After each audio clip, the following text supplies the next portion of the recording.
Bom dia, turma! Tudo bem?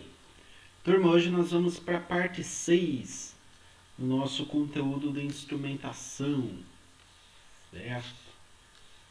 Então, a aula de hoje terá por objetivos a continuação da identificação funcional, nomenclaturas mais comuns em instrumentação, tipos de conexão utilizados em um sistema industrial, e símbolos de instrumentos e funções matemáticas em máquinas de controle. Então, identificação funcional. Nós temos aqui o nosso processo, né? O set point, controlador, processo e sensores. Esse daqui é um modelinho que a gente sempre adota como referência, certo? Então temos que a letra modificadora altera ou complementa o significado da letra precedente. Isso daí com base no que nós já vimos semana passada, né?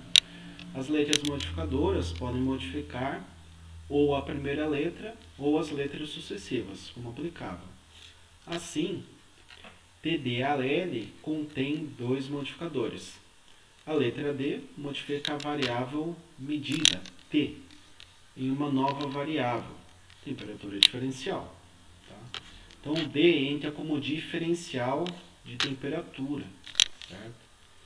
A letra L restringe a função de leitura alarme, que é o A, tá? Para representar um alarme baixo, porque o L representa low, que em inglês é de nível baixo, né? Então, nós temos aqui uma LV e não uma FV, certo? Exemplo, PDIAL, indicador de pressão diferencial, modificador de pressão com alarme, né? E modificador de indicador de baixa, modificador de alarme. Tá? Então, aqui nós temos uma pressão diferencial, tem um modificador aqui, o D. Né? Então, ele vai ter o alarme, certo? Juntamente aí. E temos o modificador de baixa, tá? Então, alarme de baixa. Nós temos aqui que as letras elas devem ser sempre maiúsculas, tá? Letras subsequentes em qualquer ordem, exceto CV para a válvula de controle auto-atuada. Se para a mesma malha há mais de um instrumento com a mesma identificação funcional, o sufixo pode ser adicionado. Daí nós temos exemplo, né? O FV-2A, aí como teremos um outro FV-2B. É um exemplo que pode ser utilizado também. Um instrumento deve ser identificado considerando todas as suas funções. Exemplo, registrador de vazão e pressão. Então, aqui nós temos registrador de vazão, seria o F, e o de pressão, seria o P. Para cada função devem haver círculos concêntricos tangenciais. Exemplo, controlador de temperatura com chave de nível. Então, aqui é o nosso controlador de temperatura e o SH que está relacionado à chave de nível. Certo? O número de letras não deve ultrapassar 4. Se o instrumento é registrador e indicador de mesma variável, o I pode ser omitido. Em fluxogramas, não é obrigatório identificar todos os elementos de uma malha. Exemplo, uma placa de orifício, uma válvula e elementos primários podem ser omitidos para se representar instrumentos mais importantes. Então aqui eu coloco um resumo de simbologias. Né?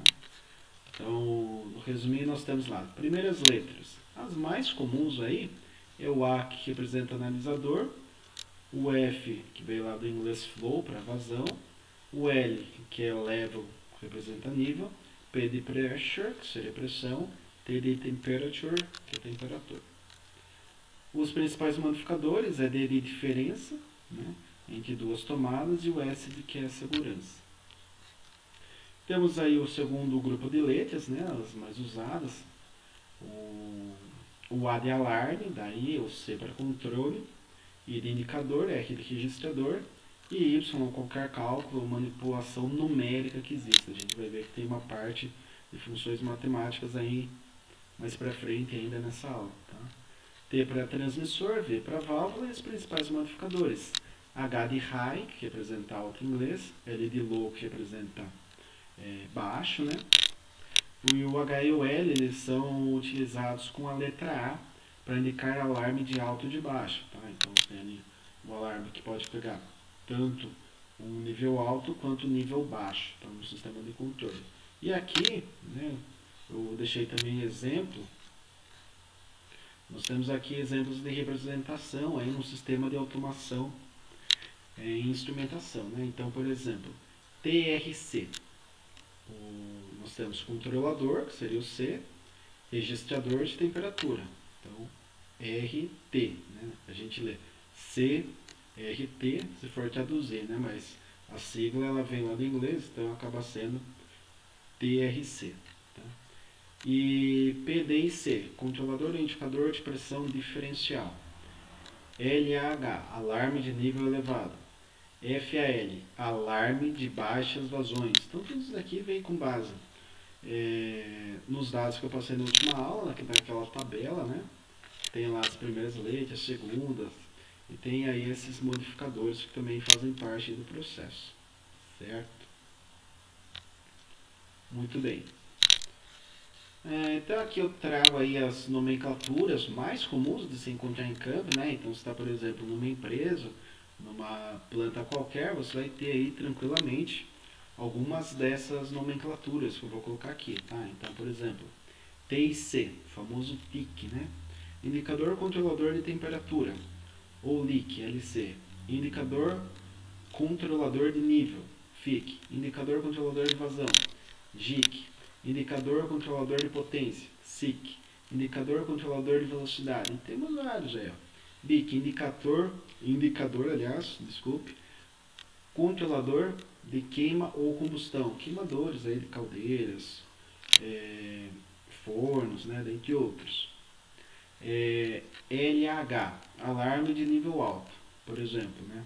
Estamos aí, letra A, que define a função de informação, indicando que o instrumento está sendo utilizado para um alarme, e a letra modificadora H, né, que complementa a informação, indicando que o parâmetro do alarme é, no caso, de nível alto. Né? Então, deu um nível alto no processo, soa um alarme. Né? Temos outros aqui, ó. TAH, que é alarme de temperatura alta. SAL, ou SAL, né, que seria o alarme de velocidade baixa. WAL, alarme de peso baixo. HV, que é a válvula de controle manual, onde a letra V vai indicar a função final e a letra H indica a variável inicial. Né? Note que neste caso a válvula não é proporcional. Tá? LCV, que é a válvula de controle de nível alto, tá? Alto operado aqui no caso. Né?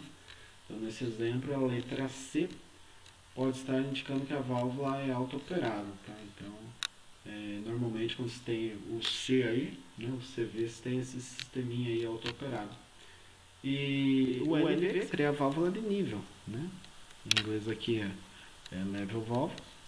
Geralmente esta notação determina que se trata de uma válvula de controle proporcional, tá certo? E daí nós temos no sistema de controle e automação diferentes possibilidades para conexão, né? Então, por exemplo, conexão de um processo através de ligação mecânica ou suprimento ao instrumento. Então, nós temos uma linha. Tá? Agora, se eu fizer a conexão através de sinal pneumático, né? Ou ainda sinal indefinido para diagramas de processo, nós temos essa representação. Sinal elétrico, que é muito usado, né? Amplamente usado. É esse tracejado aqui. Tubo capilar, sistema cheio. Temos essa representação. Sistema hidráulico, esta daqui.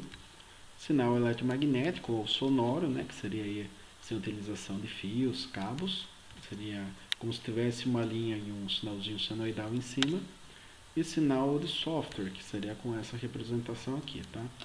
Muito utilizados aí o sinal elétrico Sistema pneumático também, né, o sistema eletromagnético sem fios, por ser sem fio, ajuda também bastante, mas com sinal elétrico é amplamente aí utilizado para a parte de instrumentação aí, né, e sensoriamento de plantas.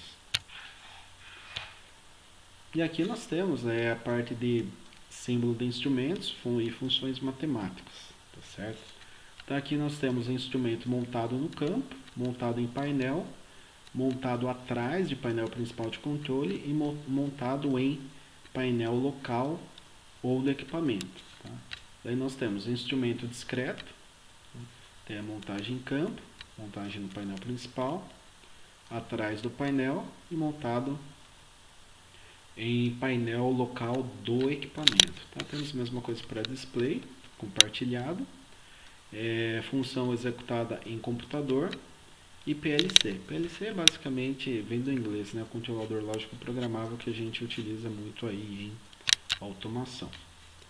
E aqui símbolos matemáticos de operações, né? Então, muitas das vezes a gente está num sisteminha de controle, por exemplo, PID, né? Significa que nós temos um elemento proporcional, um elemento integral e um elemento derivativo. Aqui são elementos integral e derivativo lá do cálculo, né? Mas que a gente utiliza muito aí na parte de controle e automação, tá? E por exemplo, que a gente estudou hoje até, né, a soma, médias, né? O média tem o símbolo lá, somatório dividido por x. Né?